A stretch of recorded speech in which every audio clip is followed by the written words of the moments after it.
15, and we are now on is it, Lynn, the 4th session of our series? Yeah. I think it is. I think it's the 4th session of our elder care series. I want to welcome everybody, certainly to the series. And yes, latecomers, come on in and come on up. We saved the good seats for them. And you're not even late. You're not even late, for sure. So, first of all, I just want to say I've been in contact with the speaker who was programmed to be here, Shauna Brown, who was, has done a lot of work in hospital and in family health settings, who had this family emergency and couldn't appear today. I mean, she was very sorry. Continue to extend prayers for her and her family. It's a very serious situation.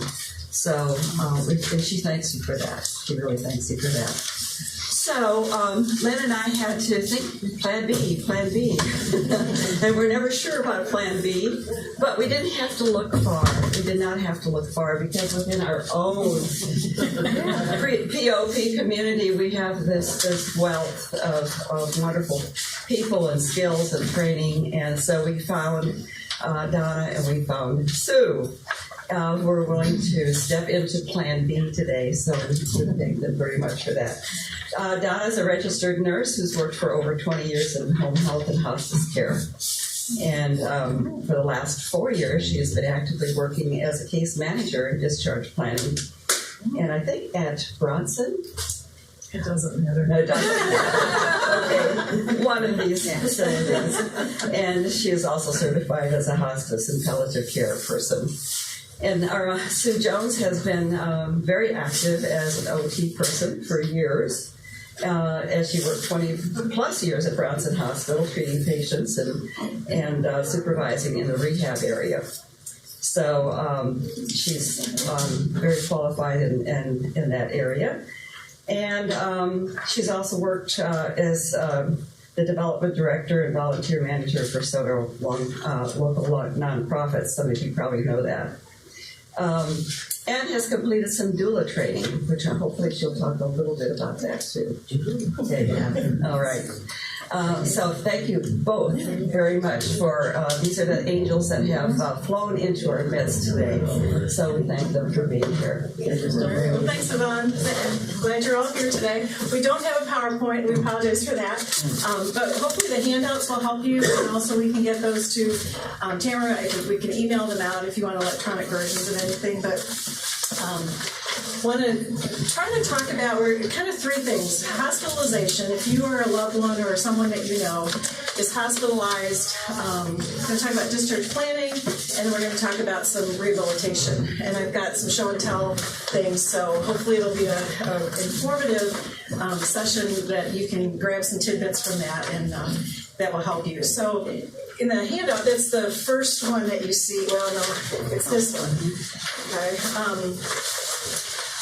Talking first about pre-planning, and it's funny, it's interesting because all of the sessions so far, we're kind of building on each other's presentations, or we're reinforcing some of the common themes. So pre-planning or preparing for a hospitalization, whether it's your own or a loved one or a family member, one of the things to think about is kind of some to-go paperwork. If you think, your person or you may end up needing that, or just because you want to be prepared. So having somewhere written down a list of medications, a list of your physicians, list of surgeries, things like that, any allergies, and then important paperwork. So we're going to have the next 2 sessions. It's exciting that we're going to have talks about, advanced directives and some of those forms, HIPAA forms. But having that to go so that if there is an emergency, for me, my mother-in-law is 5 hours away, being able to have that. She has a copy, we have a copy. Making sure that everybody's kind of on the same page so you're not racing around if there's an emergent situation. Having emergency contacts, whether it's for you, whether it's for your loved one. In our case, one of our neighbors who's aging, she said, would it be okay if I gave you my children's names and phone numbers and contact information just in case you notice that something happens to me, you can contact them. So we loaded that in our phone. We're not her emergency contact. We don't know anything about her medical situation, but it actually made me relieved, thinking, she lives alone. What happens if something happens to her? Who can I reach out to? So making sure that your community kind of knows those contacts. Yeah. It would be a really great idea to give the church your emergency contacts. You can review. I don't know if Tamara can load that, but yeah. We can put it in your file. There you go. Okay. Also, your legal names. Yeah. Because if you go in the hospital and you don't go by your legal name, they won't let me in. Yeah. Can't find you. Knowing the wishes of the person, or if it's you, making sure that you've communicated that. Again, we're not going to talk much about that because that's going to be coming up in the next couple of sessions, but what are your wishes? Do you have advance directives? What do you want to do for resuscitation and CPR and all that? Just having those conversations in advance. And, for some people, it's very difficult to talk about that. The hope is that if we can kind of normalize those discussions and not make it taboo, it's just really preparing loved ones, family, yourself, so that everybody's on the same page if and when something happens. For pre-planning, we have here consider a membership with an ambulance company. Not everybody knows that there is such a thing. So for some folks, if they think, if they've had to be transported to the hospital, if they've got conditions where every now and then or whatever, they're needing that, or they need wheelchair transportation by an ambulance company. There are memberships, and that's across the country. When I did a quick Google search, it cost, I think, $60 for the year. And it's a huge cost savings because an ambulance, I don't know if any of you have been transported by an ambulance, but it's very, very expensive. And then depending on your insurance, it may or may not cover. So just something to consider, to look into if that's something that you or someone you know might benefit from that. And then planning ahead for potential issues, for medical crises, or maybe changing in living situations. So we've had, I think it was last week, and a couple of sessions talking about, if you or a loved one are thinking that down the road, or if there's an emergency, you may need to leave your house, or you may need to move into assisted living, or you don't think this 2-story house is going to do well for you if something happens. Start early. Start thinking about, for you or someone you're caring for, what would their insurance cover? Seeing what are the resources in our community. We've been able now to have several wonderful organizations present to us. So learning about that. If you think perhaps if something happens, the next step will be assisted living or something like that, or skilled nursing home facility. Doing some trips in advance. Driving around, meeting with people. Just to get a kind of a sense. There are people who, they can drive around and say, I would never, ever, ever want to be here. Or conversely, this looks really good. This might be a consideration. And knowing that, you may do some kind of recon now, and you may not need something until maybe a year or more later, but at least you're kind of getting a sense for what's there in your community, or if the person you're caring for or a family member or friend lives out of town, out of state. Just doing some of that while there's not that pressure. Donna's going to talk about discharge planning if you're in the hospital, but my thing is the more you can prepare in advance, not to be a doomsdayer, but just prepare what you can prepare. And I forgot to say that at the end, we're happy to take questions and all of that, and we're available if you have to leave. I know some people have to leave early for choir and things, so know that we're available for questions. So then we kind of transition to in the hospital. So you or a loved one or someone you know is in the hospital. One of my big things is advocacy. I think every person needs an advocate of some sort. In the hospital, it's really helping with communication, with coordination of care, with helping to support that person, telling the story, being the eyes and ears of someone. in my situation, both of my parents are deceased, but my dad had a really complex medical history. And my mom kept copious notes, and she had a to-go binder. If something happened or he went to a doctor's office, it was throughout his life. His family doctor would say, well, I think I'm going to start you on this medication. And she could quickly look and say, no, because the cardiologist said never put him on that medication. Or, the reverse of that, if the specialist wanted to start him on something.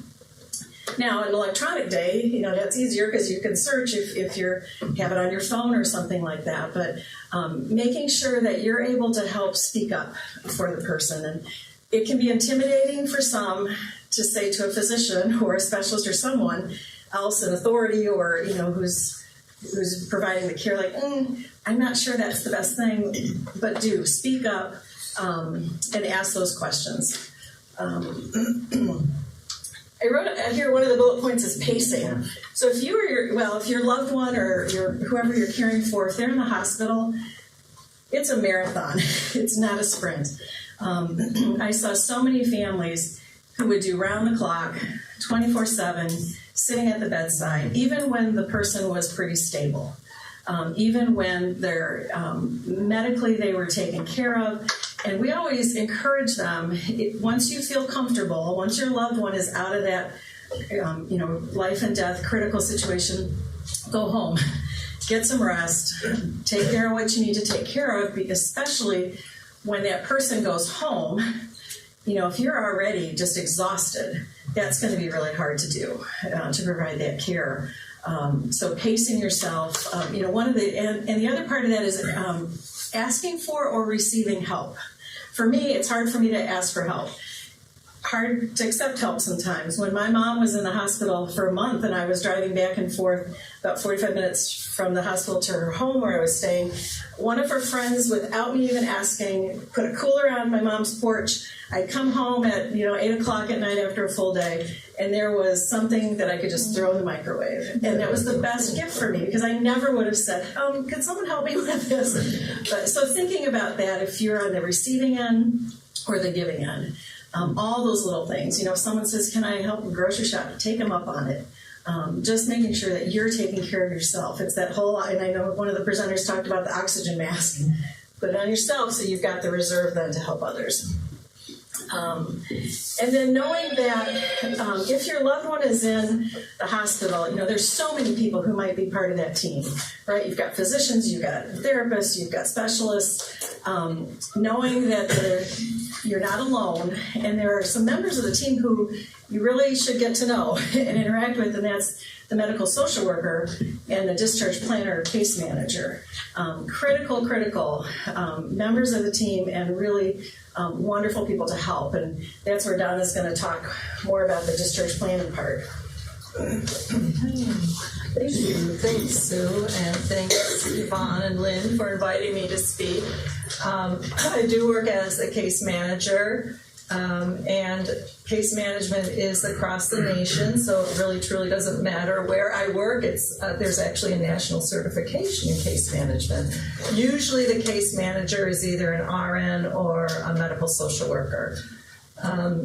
So now we'll go to the colored handout with levels of care. So this is a way to think about the topic that we're talking about this morning as in terms of levels of care. And most of us in this room are at the level of care where we're home and independent. Basically, we don't need any assistance. So there's that level of care, but at the other end of the spectrum would be the hospital. So the hospital level of care might be considered our highest level of care. And then you move all the way to independence.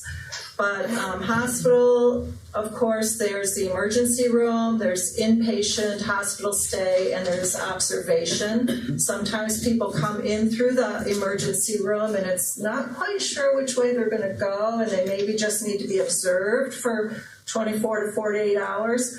But in any of these areas of the hospital, there is a case manager available to patients and families So feel free, as Sue mentioned, to contact or to let your nurse know or somebody know, I'd like to talk with the case manager, and they'll be sure to get in touch with you.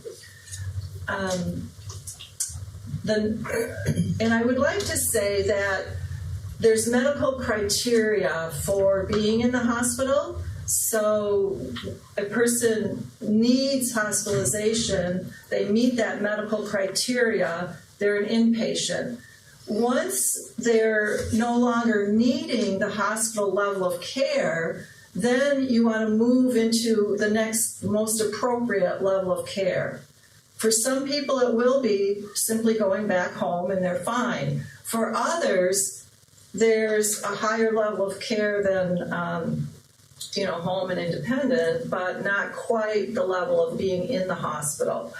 So in that movement, there is what's called LTAC, a long-term acute care hospital, where there are complicated medical issues. There could be a ventilator and they're needing to be weaned off that ventilator, but they need monitoring in an acute care setting. Wound care that's complicated, IV therapy, tube feedings, severe deconditioning.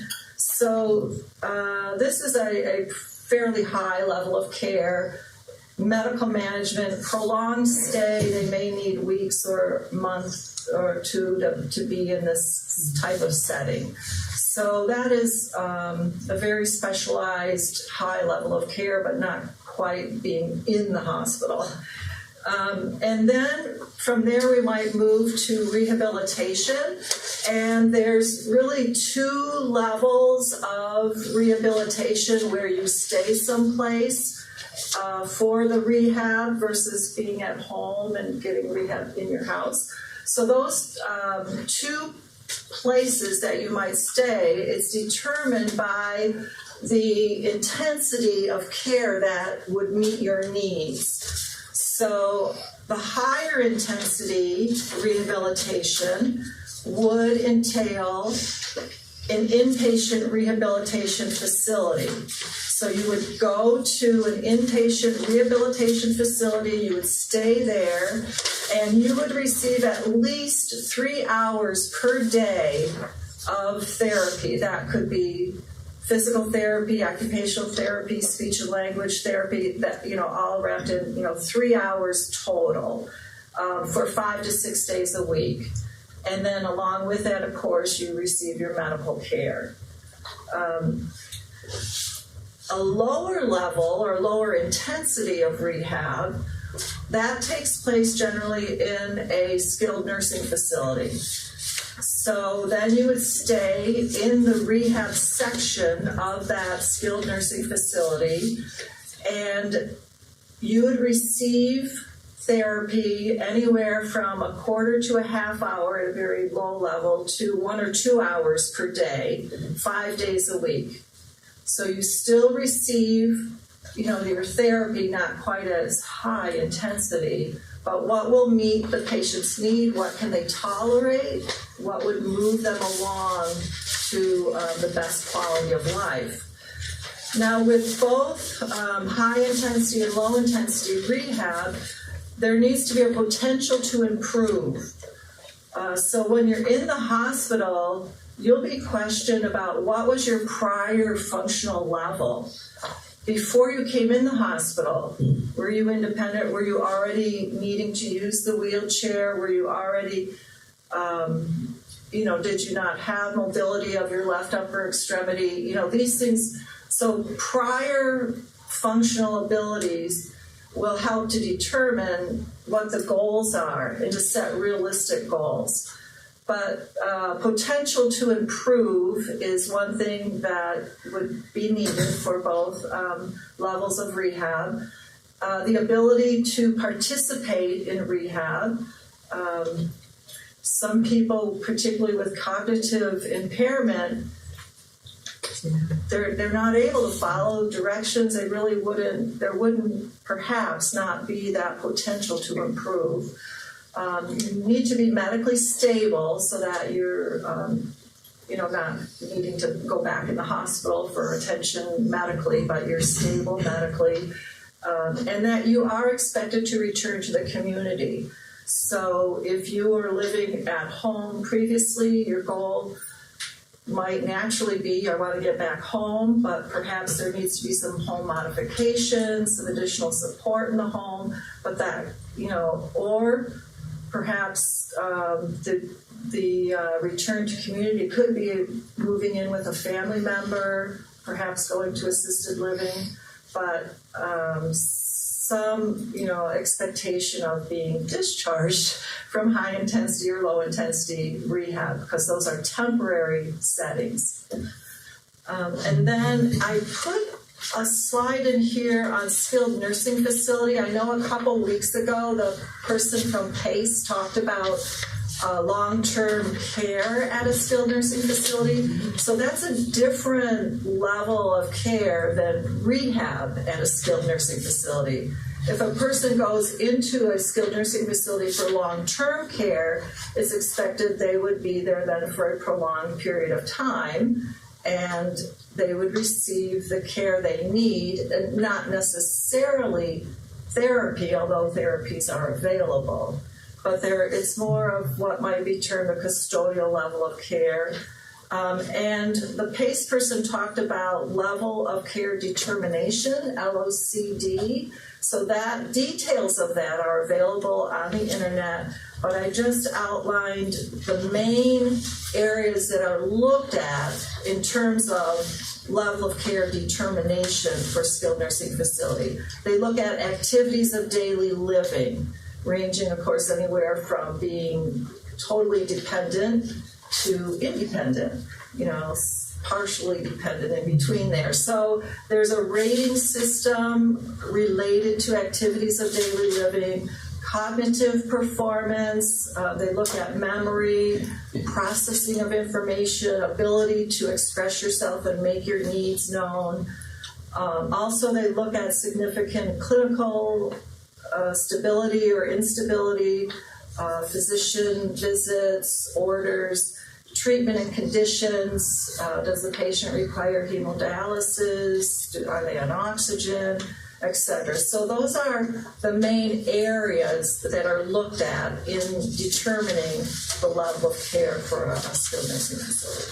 So then we move on to home health care, and this level of care incorporates nursing, physical therapy, occupational therapy, speech and language pathology, registered dietitian, medical social work, and home health aide. Those are the disciplines that could potentially come to the home under a Medicare certified home health agency. So I'm talking Medicare certified. This would be covered under your insurance. They do require, there's a skilled need, there's a reason why a person would need the nurse, why they need physical therapy, etc. The person must be primarily homebound. So generally, if somebody's been in the hospital, they would perhaps be considered homebound, at least for a short period of time, maybe just the first week or so, or when they do get out, it's with difficulty, and when they do get out, it's primarily for medical appointments. They do allow coming to church as part of being able to get out. It's intermittent service only, so with the certified Medicare certified home health care, they do not provide or cover hourly service. It's intermittent, so the nurse would come in, do what needs to be done, report to the doctor, leave. The therapist would come in, help set up a therapy plan, and then they would leave. And then it also requires physician orders, so your primary care provider would be in communication and most likely the one signing those orders for home care. And then you can move on the continuum to assisted living, which provides the housing, the meals, supervision, but a person may not be appropriate for assisted living if they require 24/7 care. that maybe they need a different level of care, a little higher level of care than assisted living if they require a 24/7. They're licensed by the state. It's either private pay or long-term care insurance. And in assisted living, many of them do have contracts with therapy, so there might be in-house, so to speak, therapy at the assisted living, but if not, people can also have home health care come to assisted living, or hospice could come to assisted living. And then moving along, there's outpatient services, which might be like cardiac rehab, a diabetic clinic, a stroke clinic, or simply getting your prescription from your doctor to go to whichever physical therapy location you're interested in. It's very important to know that any of these levels of care, if you went to rehab, home health care, assisted living, outpatient services, it's patient and family choice.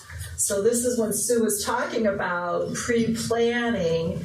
If you know you're having a procedure, you possibly might want home health care, or you possibly might need rehab. Look into those options beforehand as much as possible, because that will benefit you to be familiar with the resources available in your community and what your choices would be. It would, I believe, actually give you more choice if you look into it ahead of time, because at the last minute, your choices might be more limited. So, thank you so much. Sometimes there's a delay in getting there, or Sue had just mentioned, both of us having worked in the hospital are familiar with there could be a delay in getting to the appropriate setting. Now, why is this? So somebody is no longer in need of hospital level care, so you're ready to move on, but maybe you're going to rehab. Do they have a bed available? There maybe needs to be a male bed, a female bed, so you have to make sure there's a bed available. Do you need insurance prior authorization? So the case manager will submit for insurance prior authorization. Once the insurance company reviews, then we could, help you out with that determination. Is it the weekend?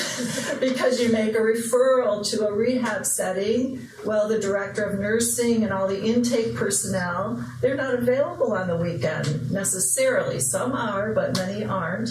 So then it's Monday before you even find out whether or not you have a bed available. And once that happens, then you have to get insurance prior authorization.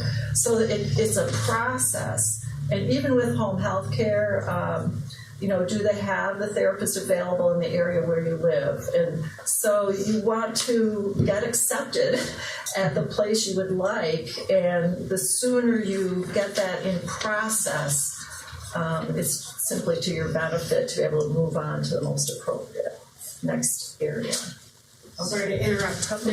There's a car in the parking lot. It's a Silver BMW. Their hatch is open. Oh, And we just want to make sure if that's somebody's car, they want to get that closed. check, but I didn't know if okay. All right. So now back to Sue. I just wanted to ask a quick question about weekends. So in the hospital, do you find it's the same even if you're not going to a facility, that weekend discharge is just like not very well coordinated, or just getting them sent home, or do you feel like that's... I feel like no matter where you are on the weekend, it's different than it is during the weekdays. It is different on the weekends. It depends on what is needed. Their delay with facility placement on the weekend is much more likely. But if you're going with home health care, generally, some of the home health care agencies may accept you. Some may say, well, we have to get the doctor's order, so we have to wait till Monday because we have to call their primary care provider and make sure the physician is on board with receiving the services. Most are, especially when there's documentation of conditions from the hospital. But that possibly could be a delay till Monday. But your primary care physician doesn't really pay attention to you when you're in the hospital, right? You're just Right, under the it's care of the a hospital doctor. hospitalist, right. But then all of a sudden it has to switch back over to the Yeah. primary care provider. Yes. And so then you're subject to the weekdays, or I guess maybe they have after hours, but So it's Yeah. possible, and then occasionally it's medication also, because there's maybe a new or changed medication that, well, you need it, but your pharmacy isn't open on Sunday, or possibly, or if there's IV therapy, it really all depends. Some weekend discharges are just smooth and no problem, but it depends on what the need is. Yeah. Along that line, I was interested, I think you both talked about taking care of yourself, and so my dad was recently hospitalized, and my one sister felt we needed to have him covered round the clock between the three of us. Well, her reasoning was a doctor might come in and talk to him and we won't know what they said. And then also discharge.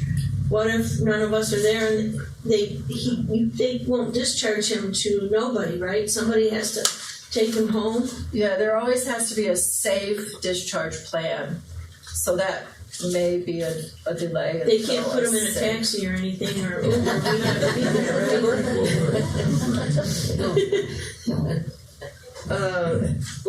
We can talk about Okay. transportation later. Yeah, Sue wants to go on to. I will just say, good point about, the 24/7. It's great to be there if the doctor's going to be there, and you never know when a doctor will be there. So, I was there early, and as soon as the doc left, I knew, okay, I can now go home, say whenever that is. Sometimes, they come at the crack of dawn, and sometimes it's really late in the evening, so you really don't know. But, the whole overnight thing, if you don't have to do that, it's okay. So moving on to rehabilitation, as an OT, in the rehab world, the goals are pretty simple. It's look at what does the person want to do, and what are the challenges preventing them from being able to do that, and is there a way to help maximize independence while making sure the person's safe? So it's kind of looking at the whole world of the person. What are they struggling with, and is there anything that can be done to help with that? So for me as a therapist, advocacy from the family was always really helpful, especially if the person had some memory issues or wasn't able to communicate. As Donna said, it's really helpful to know what was the status of the person before they came into the hospital. For me, when I started my career, I remember vividly a person who had really limited range of motion in their arm, and I thought, okay, we got to deal with that. Well, it wasn't until like 3 days later that the family said, oh yeah, 40 years ago they fell and they never had the ability to move that. Well, that wasn't documented anywhere in the chart, so I was focused on that, and it was the family who was able to say no, or you know what, they really were having balance issues before they came in. This is kind of pre-status. This is new. So being that advocate to help with communicating, and then also helping with realistic goals, especially if the person's going to be going home. What can you help with, and what can't you? As caregivers, as people who are key in the life of somebody, it's okay to say, this is beyond what I can give. For me, being a therapist, when my mom needed to be in hospice services, I knew taking her home was not the best place because it was just going to be me primarily. So I had to make those choices. And I guess one of the things I want to communicate is it's okay for you to say, I don't know that I can do this, or yep, I'm equipped and I can handle this. So helping with the discussion about expectations. The other part is, again, if your person's in the hospital or if they go on to outpatient therapy or whatever, as a therapist, there were times when it was wonderful to have the family member present during the treatment session. And then there were times when it was really helpful for the family not to be present in the therapy session. So please don't be offended if a therapist or someone says to you, you know what, it would be best if you just, go get a cup of coffee or something while I do this. I know that, for some members, myself included, I literally had to bite my tongue sometimes, because I would want to jump in, I wouldn't want to answer, I'd want to help do something for the person, and so just know that may come up, especially if you're in the hospital, or there might be some evaluations. I had to do one to assess the cognitive status of people, and there couldn't be other people in the room, so explaining, this is not personal, but I need some time with your person. Environmental modifications, adaptive devices. I love this part. I love this part of my career, my life, my whatever. There's a lot of equipment available. There's a lot of stuff that people can use, can get, can have. When I started back in the day, you couldn't just go to a Meijer or a Walmart or Rite Aid and get stuff. You had to order it from a specialty company. And now with Amazon, with it becoming more normalized, it's fabulous. So one of the things that I, as a therapist, and you as a caregiver might need to remember is we can give you all sorts of things. But if it's not going to be used or it's going to be more cumbersome, it doesn't make any difference. Then you don't need it. So always keep that in mind. I could make recommendations until I was blue in the face, but if the person's like, thank you, but no, I need to respect that. It's always the person's wishes. So I kind of brainstormed with what might be some real practical information that you might want to know. So I have some show and tell, and I have some bullet lists. So some of this stuff for me, it's like, well, it's interesting because some people don't even think about this or know about this, and I have to step back and say, wow, there's a whole world out there that I just want folks to know about. So things like decreased grip. So as people age, or sometimes due to a medical condition, if they don't have good grip, they don't have good strength, or they have arthritis and can't hold things, so holding a pen, holding a real skinny fork or utensil, holding a toothbrush might be real difficult. So there are things that you can get, like built-up foam is what this is called, and they have it of all different diameters. Put it on a skinny pen, put it on a utensil, and then you go from having to hold down like this to being able to not have to grip so hard, so tightly. Or, instead of having the skinny pens, look at, nowadays you can get really fat pens. So, simple device, simple thing, doesn't cost much. I've even had patients who, and even for myself, like, I don't have any foam at home. So, taking a piece of material, or this is just a napkin that I wadded up, folded around, it's taped around a fork, and then it would help me if I wasn't able to grip things. Make sense? Yeah. All right, let's see. So bigger toothbrushes. Some of the toothbrushes are skinny. I'm not selling anything. I'm just saying there are toothbrushes that have a really big handle. Much easier to hold than something that's really skinny. The other part, and I almost put batteries in this, but I knew during church it would go off. Pastor Rachel, you can thank me for taking the batteries. There are all sorts of devices now for helping to take the lid for can openers. You push a button, it rotates around, it clamps down. I think this was maybe $20, $15, $20. There's all sorts of different kinds. But can openers are hard to manipulate. And you can come up afterwards and see and touch all this, but I love that. I love that there are things for that. And I'm looking at my notes here. Tremors in your arms or your hands. So some people have, whether it's Parkinson's or just as some people age, they start to get some tremors. It's difficult to feed yourself then or to write or something. So one of the things that you can do that might be effective, might not, are just simple wrist weights. For some folks, just having that weight will stop the tremors enough that they can be more functional. Or, bigger arm weight that you put on. So for some of it, and I worked mainly in the hospital setting, so some of this, we trialed, but this is where, especially with outpatient therapy or home health, they can help you problem solve too. With what are the issues, and is there anything available that might be able to help you.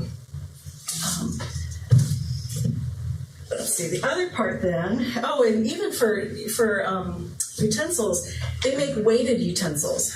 So they're heavy, or heavier than normal. So again, for tremors, it helps to decrease that. And those are, you can get them now, just Google, weighted utensils, and there's a million of them out there. Some folks have difficulty reaching, bending, whether it's a back issue or whatever. How many of you have used or have one of these reachers? Right? Okay, several of you. This is my favorite tool. I've used this since my first knee surgery in 7th grade.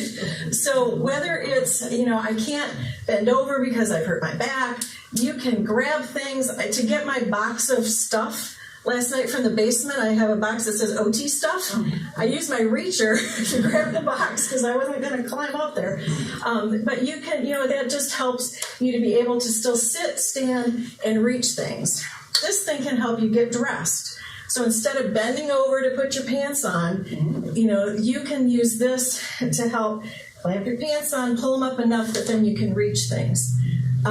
These used to be a specialty item. Now I've seen them at Meijer last night for $14.99. They're pretty standard. Now they may look different. Some of them are like a lobster claw. It's okay. They do the same thing. They just help you to be able to be more independent with whatever you need. And that's called a reacher. Everyone will be able to help you with that part.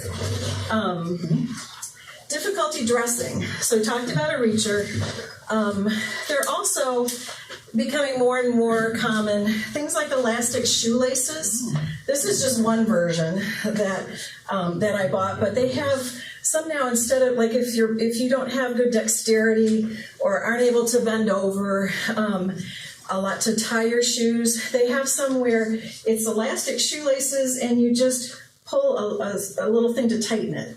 And so you don't have to manipulate little bows and things, or they're elastic and you don't have to tie them. So I know these are, I found them at just about anywhere now, like V&A. I just was there for a family member and bought some with a little clamp on it.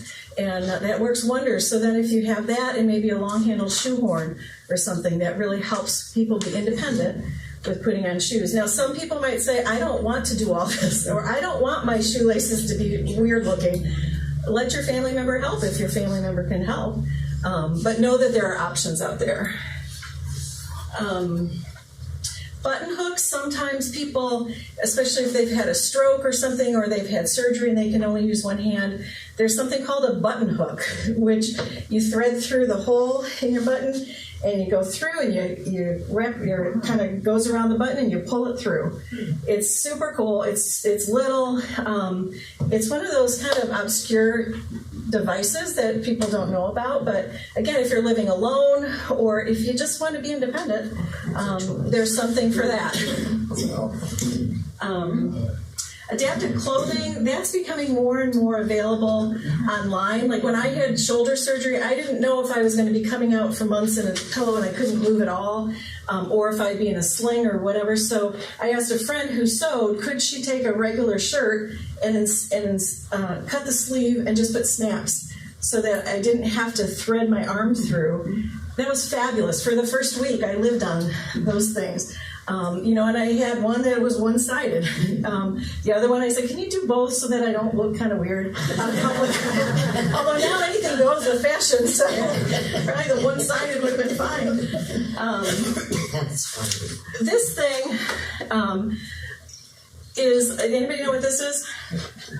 It's a leg lifter. It's an invisible dog. It's a leash. It's not a leash for a person. No, but so some people, they have difficulty lifting their leg for whatever. You can put this around your foot. I can't bring my foot up that high so you can see, but trust me, you put your foot in there and you can then lift your leg to move it over.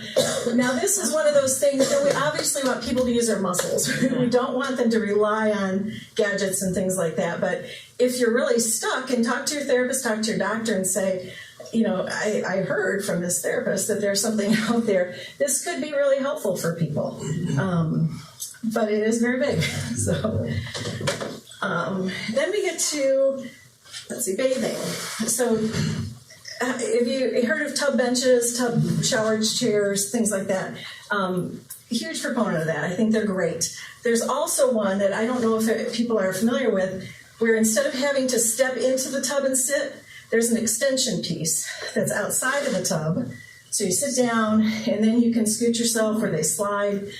For some people, that's much safer or better for their condition, so they don't have to swing their legs in and then sit down. So knowing that now, many different options for even tub chairs.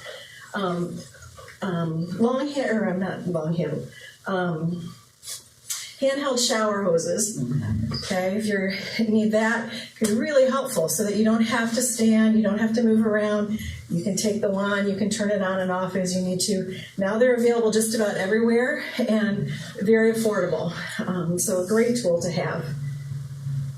All right, and then we talk about difficulty eating or cooking.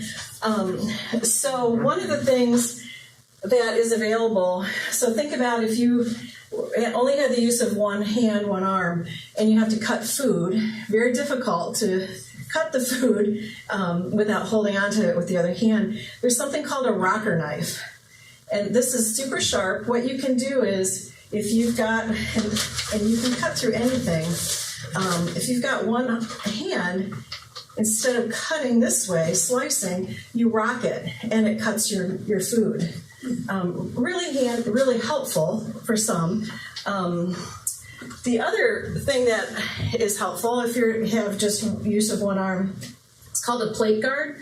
So this just snaps onto any plate, just about, unless you have kind of the really thick plates or china or something. But so think about if you've got spaghetti, you've got peas, you've got something, and usually you have to use both hands so that you can push into the one hand to get it on your utensil. This becomes your wall. Okay, and then you can be independent with things. When I had my shoulder surgery, again, I was going to be fiercely independent, especially as an OT. I'm like, I have to figure this out. So in advance, because I didn't know what I would need, I bought a rocker knife and I bought a plate guard, because I was not about to say, can you cut my food? Or being able to go out to dinner. I've had patients who they would just, this is very incognito. I'm sure they have 1,000 different colors now. Put it on your plate and you can be independent. The other part with cooking would be non-stick. Don't look at how dirty this one. This is baking, but something that we call it dicem, or just the non-stick thing, so that if you're working on something and you don't have the ability to hold real tightly to something, it's not going to slide off your counter. So jar openers. This now is sold everywhere. Again, practical information, practical tool that can help you be able to do things more independently. Let's see what else we have for that part. And then we get to driving challenges. So, hot topic with a lot of folks. And I'm going to talk about some resources in a second, but there are driving centers where they will do an evaluation. They may help suggest they'll do it on the road. They might help with modifications. So, for instance, I've had people who have had a stroke or whatever, and they've had a loss of vision or partial vision. There are modified mirrors that can be put into the car to kind of help compensate for that loss of vision. Sometimes insurance will pay for things, sometimes they won't. Just like for all of this stuff, it depends on your insurance. Sometimes they'll cover it. Sometimes you'll have to advocate and say, look, my loved one lives alone, or I live alone. This would help me immensely. So you just have to kind of look into your insurance plan. But so for driving, know that there are lots of different modifications. This is something, and Lynn, do you want to tell? It's a puller that you use when you do transport. So Mike and I both transport seniors, as we call it, as we fit in the earlier category. Anyway, you just, when you go to close your door, there's like a little loop that your door connects into. It just looks kind of like this, so the frame is here, and your door swings into this, and it locks, right? But this goes into there when the door's open, and it's a way to push yourself up. So you're in a driver or the passenger seat, and you're gripping onto the door. But now you have something else to grip onto, and it just slides right in there. It's really, really easy. really stiff. And there's $6 whole, you guys. You know, it's a really good thing to have. And sometimes, you know, like Mike right now, who can't walk, it's a lifesaver. It's for helping someone get out of the car. Yeah, but in too. Because if you grip onto something, then you're not worried about whether your butt's going to slip off the seat. So. Thank you. I'm sorry I didn't even ask you. It used to be called A door gripper or handle, car handle claw, I think. Now with Google, I mean, you just keep typing in your keywords and it was like, wow. The other part That device can also be used to break the window. yeah, I was just going to say, if you're in an emergency situation. The other thing that they have for cars, like my dad benefited from this, is it's kind of a swivel, lazy Susan, which I hate that term, but you sit on it, called it a turn, it's the one that spins. You can sit there and you can spin around on it instead of having to, lift your legs around. Put it under a cushion or something. We got that. I don't know where my mom found that, but those are becoming more standard as well. What makes it hold on to see? It's just kind of, for what? So it doesn't move around. There's kind of just a base to it that holds it in there. Yeah. So again, a million different things. These are just the things that I own. In my world, I've used at some point, but know that there's a lot out there now for things. If you need help with that. Real quick, I am going to do a PSA that I am a firm believer that if you're somebody who's really, really dominant in one hand, start using your other one. There may be a time that you have to do that and use your non-dominant hand. So when I had shoulder surgery, I'm fortunate that I was able to, and especially going through OT school, I had to learn how to tie shoelaces one-handed and all sorts of weird things. But start brushing your teeth. Start, eating with your non-dominant hand. One of the good things, if you fill up a pill, if you have multiple vitamins or whatever, and you're filling up a pill case, don't do it over the sink if it goes do it somewhere at a table. But picking up the pills, trying to put them in your hand just for that fine motor coordination. Jigsaw puzzles. Jigsaw puzzles, yeah, anything that you can do with your other side. The other part would be balance. Balance is a huge thing. I'd be remiss if I didn't say, work on your balance. It doesn't have to be extreme yoga poses, but while you're brushing your teeth, maybe not with your non-dominant hand, stand on one leg, for a while, or washing dishes, watching a commercial, TV, whatever, just starting to engage your brain so that, if and when the time might come, that's something you've already been practicing. Super helpful for the brain. All right, so on the back of your sheets, real quickly, and we'll save some time, I thought, all right, if I want to know what's in my community for different things. So there's Disability Network, Southwest Michigan, great kind of I call repository of information. So you can call them and ask for an intake and referral specialist and say, I know someone who's really struggling with blah, or I don't know if there's even a resource for whatever. They can help kind of steer you in the right direction. There's a place called Lending Hands, a nonprofit. I don't know if any of you have used them, know about them. They have limited items that you can borrow. You don't have to rent them, you don't have to pay for them. So wheelchairs, tub benches, things like that. And they're local. You can call them and say, I'm looking for whatever, a scooter, I'm looking for a tub bench, and they can tell you if they have that. This catalog of medical equipment, that's kind of this stuff. And if you just remember Sam and Preston, some of these websites are just gigantic, but the links to them. But you can go into their site, or you can just go through Google and write help with gripping items, help with getting dressed. And they will show you then pages of items that are available. Driving assessment and vehicle modifications. I'm super excited about this one. It's been a while since I had to figure out, do we have anything in our community? There is a place, it's called Drivewell, Michigan. It's by Field Fabric. An occupational therapist is the evaluator. And so if you or your loved one, you think, I'm not sure that I should be driving, I'm not sure that they should be driving, or they've had something happen. I mean, we have people who are paralyzed, and they go through that, and they get hand modifications to be able to drive. So this place will do an assessment, kind of a tabletop assessment, as we say, to see cognitively, are they safe? Do they have the mobility to be safe? And then they will do an on-the-road driving evaluation, and then they can give recommendations. Insurance, unless it's workers' comp or motor vehicle crash, the insurance probably doesn't cover it. For me, if I had a loved one who was on the fence and was agreeable to doing something like that, for I think it was $200 or $300 for an assessment, I'm all in. So and then I gave a site here for, a lot of this is in our own community. Michigan.gov, if you go in and Google the rehab training and driving services, it will give you sites all over the state of Michigan. I actually Googled for a family member in North Carolina. I said driver assessment center and found one there. So know that that's a national thing. We are very fortunate to have one in Kalamazoo. And then low vision, macular degeneration.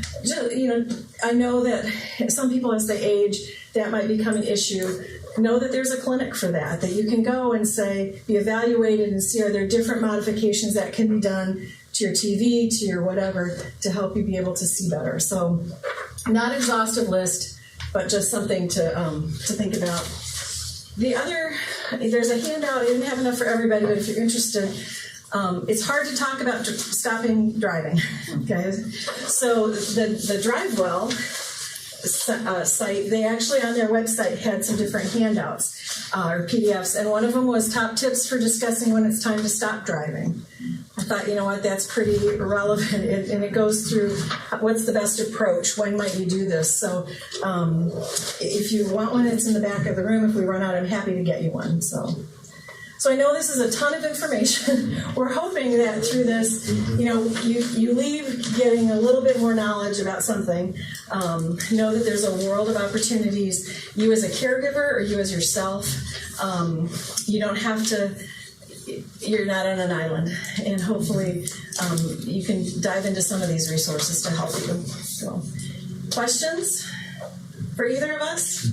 Yeah, Ray? Will the lending hands use medical equipment? Yes, they will. Now, you have to contact them to see. There's some things that they won't, but yes, and that's a great way if you or your loved one or a neighbor or anybody has equipment that they no longer need to pass that on. They'll also take things that need some repair. Because a former member from here, Jerry Civic, does the repairs there. So. Nice. Yes, Don Jones. Kind. That's the presentation I ever heard.